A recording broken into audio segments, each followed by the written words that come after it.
19वीं शताब्दी के अश्वेत नेता मार्टिन लूथर किंग जूनियर ने एक सपना देखा था और वो सपना था अमेरिका में रंगभेद और नस्ल भेद के खात्मे का। वो सपना था रंगभेद को अंगूठा दिखाकर एक अश्वेत को राष्ट्रपति बनाने का। एक अश्वेत के राष्ट्रपति बनने का सपना तो पूरा हो गया। करीब एक सदी के बाद बराक ओबामा के रूप में यह हकीकत भी बना। लेकिन क्या अमेरिका से नस्ल भेद और रंगभेद का खात्मा हो गया? जॉर्ज फ्लॉयड की मौत के बाद यह बात फिर से गर्म हो गई है।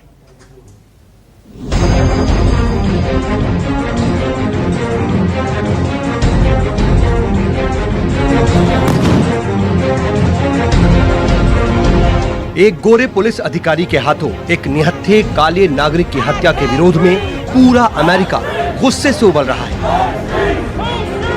पूरे देश में उग्र प्रदर्शनों का दौर जारी है। हालात हुकूमत के हाथ से निकलते जा रहे हैं। सख्ती जितनी ज्यादा बढ़ रही है, आंदोलन उससे भी ज्यादा ताकतवर और हिंसक होता जा रहा है।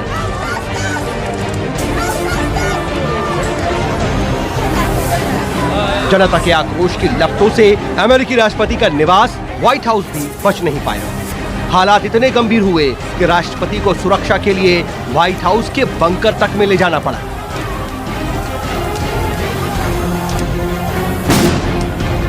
उन्नीस में मार्टिन लूथर किंग की हत्या के बाद ऐसा पहली बार हुआ है कि एक साथ इतने सारे अधिकारियों को हिंसा के खिलाफ आदेश पारित करने पड़े हैं। ऐसा लग रहा है मानो जनता का भरोसा हुकूमत से पूरी तरह से उठ गया हो।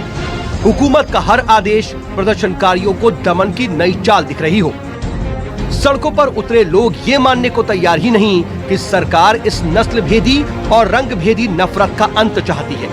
लोगों को अंदेशा है कि अगर इस बार भी खामोश रहे तो नफरत का ये नाग और भी ताकतवर हो सकता है। लिहाजा वक्त रहते ही इसका फन कुचल दिया जाए।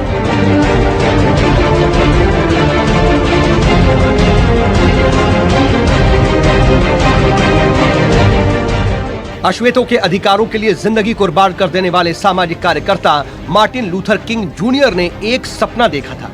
यह सपना था उस दिन का जिस दिन अमेरिका में काले गोरों के बीच कोई भेद नहीं रह जाएगा।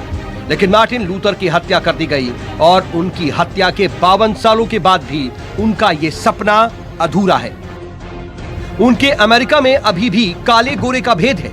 आज से करीब 57 साल पहले 28 अगस्त 1963 को अपने एक भाषण में मार्टिन लूथर किंग जूनियर ने कहा था, मेरा एक सपना है, मेरे 4 छोटे बच्चे एक दिन एक ऐसे देश में जिएंगे जहां उनकी चमड़ी के रंग से नहीं बल्कि उन्हें उनके चरित्र की वजह से परखा जाएगा।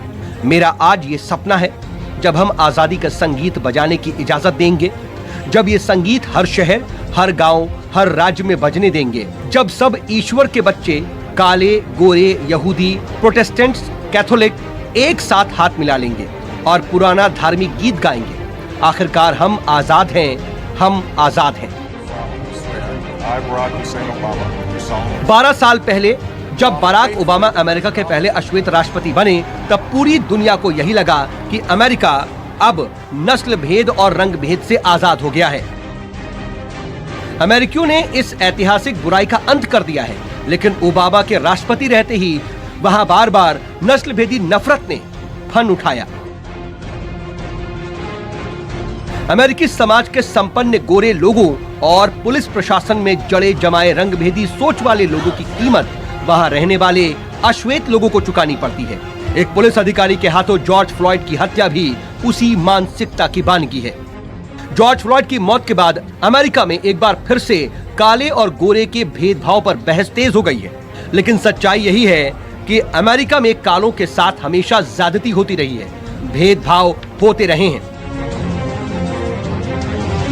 भेदभाव के कारण कैसियस क्ले को मोहम्मद अली बनना पड़ता था। अमेरिका के Olympic gold winner boxer Muhammad Ali ने एक बार कहा था, मैं हमेशा अपनी मां से पूछता था कि मां सब कुछ सफेद क्यों है। मैं पूछता था कि जीसस गोरे क्यों हैं, जिनकी नीली आंखें हैं। सारे एंजल्स गोरे क्यों हैं। मुझे हमेशा यह हैरानी होती थी कि मिस अमेरिका व्हाइट क्यों होती है। अमेरिका में खूबसूरत ब्राउन विमेन भी होती हैं, लेकिन मिस अमेरिका हमेशा व्हाइट होती है। मिस्टर वर्ल्ड भी व्हाइट होता है। मिस यूनिवर्स भी हमेशा व्हाइट होती है। व्हाइट हाउस सिगार क्यों कहते हैं? King white cloud, tissue paper क्यों कहते हैं? सब कुछ सफेद होता है। एक एंजल का फूड केक व्हाइट होता है और शैतान का फूड केक चॉकलेट केक होता है।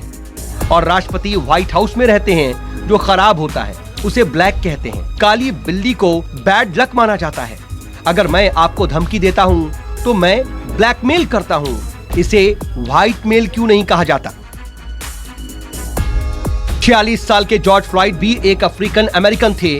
हैरानी की बात यह है कि जॉर्ज फ्लॉयड पर आरोप सिर्फ यह था कि उन्होंने एक स्टोर में $20 की नकली नोट दिया था। अब ये नकली नोट कहीं से भी आ सकता है, लेकिन नकली नोट देने के एक आरोपी को पुलिस हथकड़ी लगाए, जमीन पर गिराए और उसके बाद पूरे 8 मिनट 46 सेकंड तक पुलिस वाला उसकी गर्दन को अपने घुटनों से दबाए रखे। जॉर्ज फ्लॉयड चिल्लाता रहा और कहता रहा कि वो सांस नहीं ले पा रहा है, लेकिन पुलिस वाले को कोई फर्क नहीं पड़ा और वो मर गया।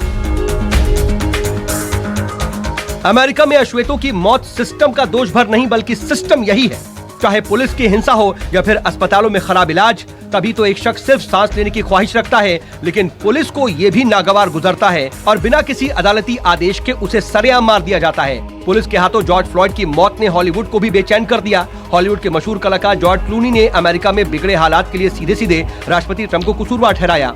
क्लूनी ने आरोप लगाया कि डोनाल्ड ट्रंप अपनी टुच्ची राजनीति के लिए अमेरिका को नफरत की भट्टी में झोंक रहे हैं। कलाकार से पत्रकार तक अमेरिका का हर नागरिक जॉर्ज फ्लॉयड की मौत से आहत है और वो इस अंतहीन यातना से मुक्ति चाह रहा है, क्योंकि अमेरिका में बेवजह बहुत सारे अश्वेत लोग मर रहे हैं, कभी अपनी कार चलाते हुए, कभी बिस्तरों में सोते हुए, तो कभी पुलिस से पिटते पिटते।